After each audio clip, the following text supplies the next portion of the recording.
Hi guys, this is Scott with a 1970 Chevy El Camino Restomod.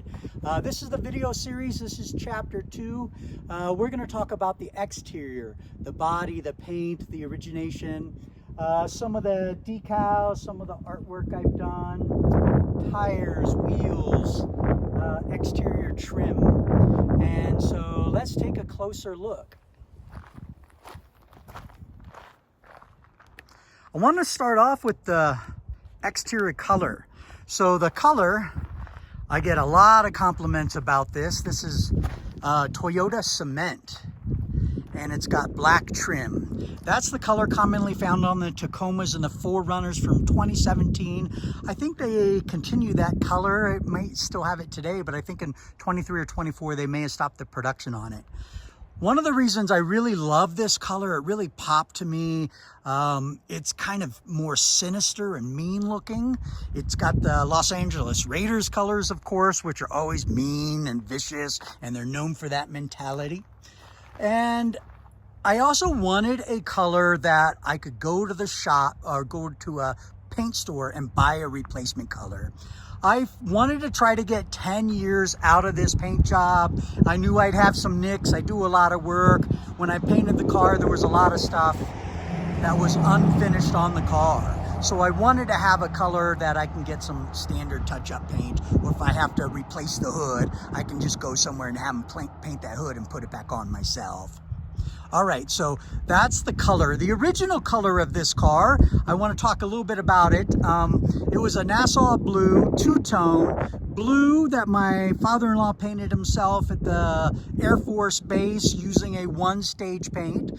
This, I did not paint this car myself. I did have this work done at a local shop in Flagstaff, Arizona, where I live, and it is a a two-stage paint job with clear coat, and it's just really nice. They did a fantastic job. I couldn't be happier with it.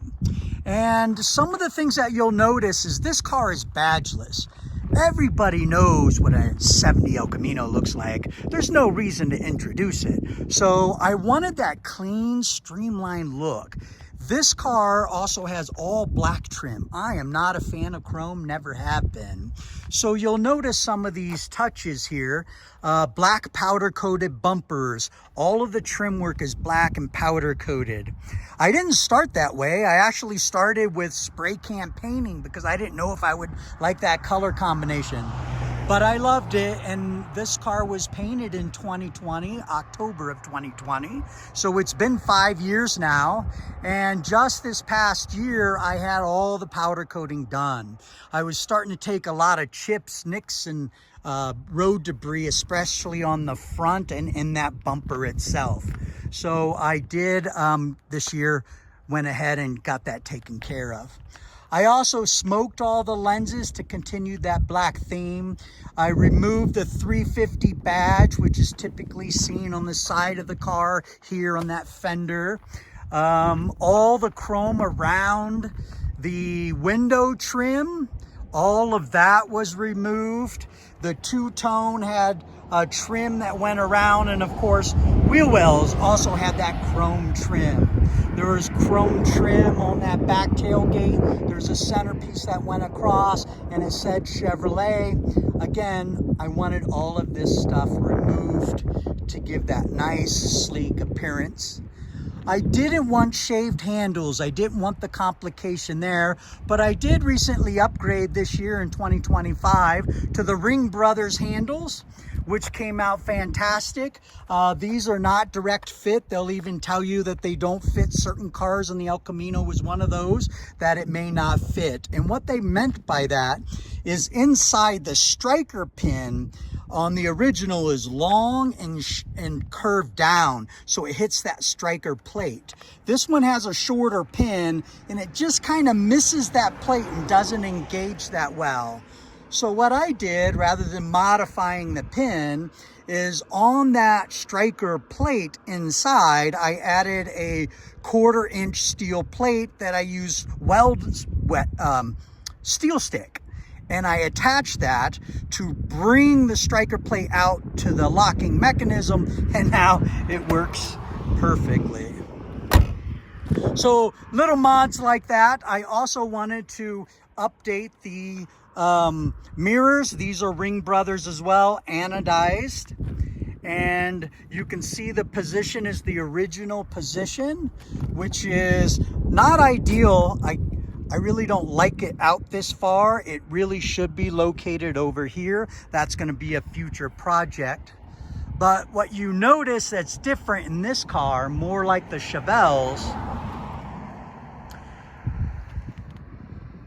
no vent window. I went with a one-piece product, single piece of glass. I removed that vent window. I removed a ton of noise. I also today when I was on the freeway, and this is one of my most recent mods, but today when I was on the freeway with the windows completely down going 80 miles an hour, the way the wind comes in, it's much quieter than before with the vent windows. And instead of the wind coming right into my face, or in fact, I would say it would actually come behind me and I have to open the vent window in order to get some wind on me. This comes in nice and pleasant. The wind kind of comes behind my head and then circulates in front and kind of whirls around, but much quieter, much more pleasant by having the one-piece window. I also did all of the black trim. Some of this trim I had powder coated and removed, like this plate here, which is easy to remove. But some of the more challenging pieces, like the window trim on the front and back, I actually just painted these in place. So this still is the satin black paint.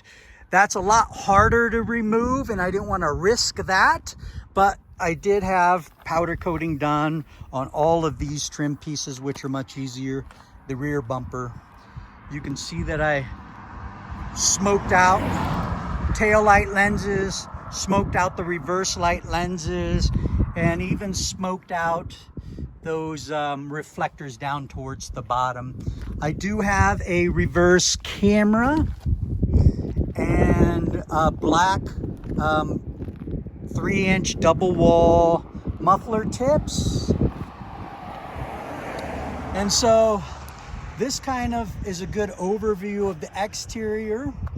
I think some of the other things I want to talk about here in this video is the wheel and tire package. This kind of sets up for some of the other work I did with the suspension upgrade and the brake upgrade.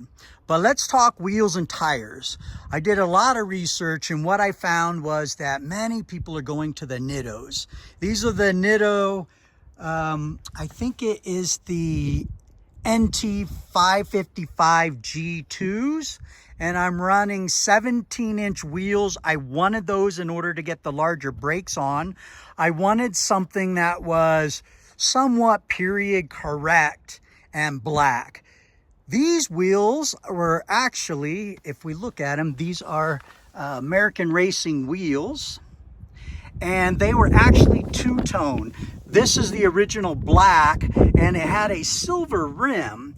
Again, I wanted to try to delete all of the chrome and all of the silver, and I went back and actually taped this off with the tire still intact, and I painted this with a gloss black, which matched the black color of the aluminum rims. And it's not perfect. You can see a little bit of chips in here on the painted section where you're not as likely to have it on the factory painted section there. So on the rear, I am running 275/50/17, and it's got a bit of a staggered stance. And on the front tire here, I am running a 225/50/17. This tire choice I made is one of those that I've never regretted. It was the perfect choice, the perfect size. And I'll talk a little bit about it in the suspension video, but I met Mark Savitsky. Mark Savitsky wrote the book on how to make your muscle car handle. I probably read that book about 4 times, and then finally when I was making some choices, I just decided to take a look online. Of course, he had a shop at the time, and he designed some packages, and it was his recommendation to go with this tire package. One of the things that is important to this tire package and wheel combination is that I didn't have to modify the wheel wells at all. That was Mark's recommendation to go with a 275 in the rear. It's a perfect fit. I thought it would be too large, but it wasn't. It was perfect. I will say that I was really tight and close on the inside of the wheel well, and I did buy a roller, and I rolled out the inner fenders on all four. In fact, when I gained confidence on the rears, because I did those first, and then I was all confident and cocky on the front, but the inner fender well is bolted on, not welded on like in the rear, and I was too aggressive, and you can see I actually popped out and created a dent in here, and I went to the dent doctors and had them do some work, and over time, because of all the heat and the rolling to get this panel back out, it did cause some cracks in the paint. Again, this is kind of that stuff that I love. This was on day one when I got the car back. The doors weren't aligned right, so I realigned the doors and I pinched it and I cracked the paint, and then I went and did a paint mod. It was my first paint. I'm like, oh, I got the color, I got this under control, and then I painted it. And I couldn't tell the color, and I just kept adding coat and coat and coat and coat because I was trying to fill these gaps. And what I did is add too much paint, and the color's actually different.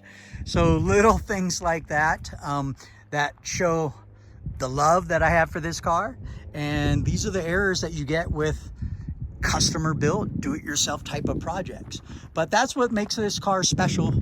I've had some help along the way, but mostly I've done this car. And like most of you, anytime you take the car into the shop and you get it back, you're like, God damn it, they didn't do this right, or blah, blah, blah. And I'll spend a weekend making some adjustments and doing the fit and finish to kind of dial things in the way I wanted them. And when I got it back from the paint shop, that was no exception. Things weren't lined up right. I had to redo a few things. The doors weren't aligned right. They didn't get them on, and the fit and finish just wasn't up to what I wanted it to be, so I redid some of that. All right, that covers the exterior, paint and body. And stay tuned for the next chapter, chapter 3. We'll see you guys in a little bit.